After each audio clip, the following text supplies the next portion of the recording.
am here with Alan McKendrick, who has, probably best to say, rewritten a version of Hamlet, or in fact we titled it Ophelia, which is this week's classic cut play at Oran Mor. So yes, it's called Ophelia because you've taken, Hamlet is one of the most well-known of Shakespeare's plays, but women, it's fair to say, don't really feature very strongly in it. Yeah, so taking Ophelia and putting her kind of centre stage as the main character. The original idea came from the director, Stuart Lane. He approached me with the concept in the first place and asked if I would be interested in doing a classic cut, a cut of Hamlet where everything was shown from Ophelia's point of view. I mean, I quickly look at that and realised it's really not a very long play. It was far too short even for the Oran Mor. And quite quickly the idea was arrived at that the way to make it run at a workable length for the format was to take the 7 famous Hamlet soliloquies, toss them all out, and to write 7 new ones from Ophelia's perspective. At which point I think I said that's easy for you to say because you don't have to do it. And then I actually said I would do the whole thing in or just up the ante on myself, and it sort of went from there. But so it was worked out very collaboratively with Stuart and also with Adura Onashile, who's our Ophelia performer, and once the other actors joined rehearsals very collaboratively all across the board. It's been a very enjoyable working process in that regard. Do you think that because Hamlet is such a well-known text and Shakespeare, and it's done a lot and kind of redone a lot, and people interpret. Did you feel like there's more of a freeness to come at it with your own voice, or is there that pressure of master of the English language? How do I get my own words? I think it's fun to go over ground that's been trodden so heavily by so many other people. It's that old a true poet has no business with originality thing, and actually the way you tell a story is all in the approach that only you would have taken, or that you judge yourself that only you could have taken. Yeah. And so no, I didn't feel any kind of huge crushing weight of expectation in that regard, and you quite quickly just start looking at it as material to work with. And we quickly started to discuss what things that happen in the overall narrative of the Hamlet play do apply to our version and what versions don't. There's tiny little things actually, like at the beginning of our versions, clearly Laertes is leaving home for the first time in the play at large. He's seeking permission to return to France where he's already been living. That didn't work for us, so that got changed. If more than 1 or 2 people pick that up, well, at least up to the point I was foolish enough to say it on camera. But the point is we don't care about things like that. And it's providing very clear motivations for Ophelia's choices. And actually, it was always a big thing for me was the nunnery scene where he rails off at her and he's just so vile. And then her response is to this sort of actually quite gushy. I don't want to say it's the weakest soliloquy in the whole piece is the one I didn't write, but it's rather a gushy piece of writing I've always felt, where she's like, oh, I feel so sorry for him. His mind, the problem I always felt was like getting the narrative of the play to a point where that moment felt earned, and I think it was a long way, but I do absolutely think we got there with masses of help from Adura. But that was the thing that always concerned me, and once we sort of crossed that bridge I thought, yeah, this works. This works for me. And there are quite a lot of interesting parallels actually when you look at Ophelia between her story and Hamlet's story.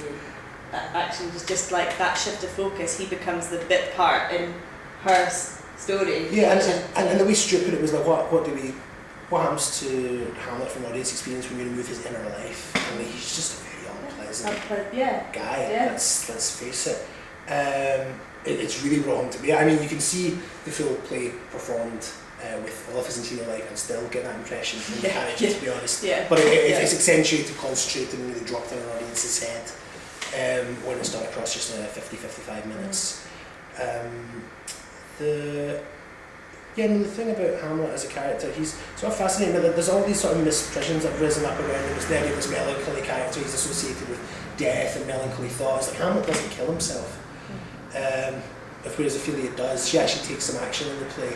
He has 1,476 lines, she has 170. I have been meaning to count up a new version to see how many she has. I actually don't know, I should have come prepared. But it's a hell of a lot more than 170, I can tell you that. And I think it's an absolutely valid way to approach the material. And it was a good basis to work with, and you do know that the vast majority of the audience is going to have a certain amount of assumptions they bring when they come in.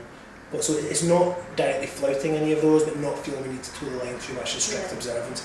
The people who came to an earlier run, the comment generally was like it feels a completely different play, which is good. There's a reason it has a different title. Yeah, and it brings it's a different, because I guess you did a classic cut with us last year, you did The Changeling, which is a less well-known text, so that's a kind of different thing. You can introduce people to what it is, maybe more, or people that do know it was a fresh take on it, but there's not that many people who will be like, oh, who is this Shakespeare was written? I mean, we've only just had the first performance. I'm very interested in seeing the differing quality of reaction between Thomas Middleton and William Rowley's The Changeling last year, which, as you say, is not such a long play. A lot of people have heard of it, far few people have actually ever seen it. Yeah. I think the last time it was done in Scotland was in the 1970s at the Sets Before version last year.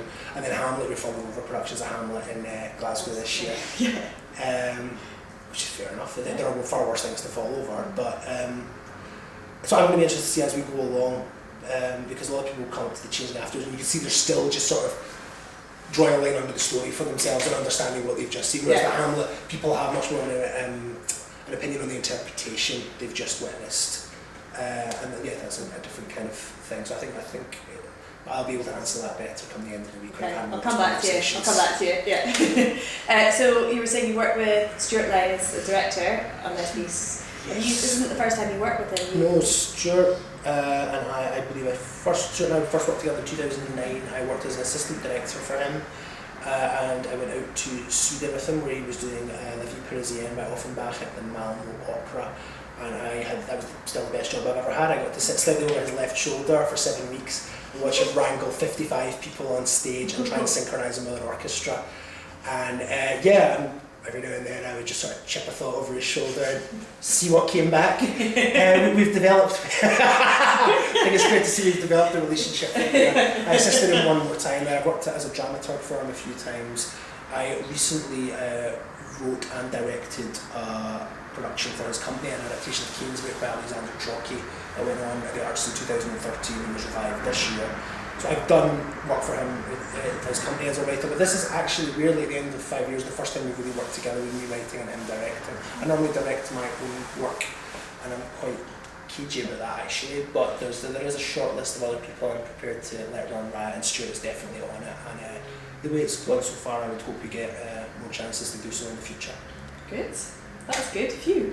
And what else are you working on? Have you been up to recently? I've been on what feels an endless row.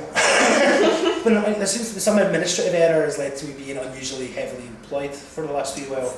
And the next wee thing I'm heading into is I'm doing a piece for the Commonwealth cultural programme called Emancipation Acts, which is a site-specific piece that takes place across 5 distinct locations in the Merchant City. It's going to go on at the end of July and the start of August. And I'm working with African Caribbean Cultures Glasgow directly on that. And I'm directing and adapting the historian Stephen Mullen's book It Wasn't Us, which is about the history of slave trade in Glasgow, the history of the abolition movement, and we're also going to be looking at modern day reparation lobbies, and also looking at not focusing the story just too much on Glasgow and here's what we did, but also looking at plantation life back in the period where abolition came about. There's a lot to pack into. That's massive. So that starts rehearsing today. Good. But once that's done, I'm ready for a bit of a sit down and we'll see what else comes up. We've got some work in America later. Just sort of piecing together things as you do. Yeah, I suppose. Brilliant. Oh well, good luck with the next show and thank you very much for having us. It's been fun. Brilliant. Thanks.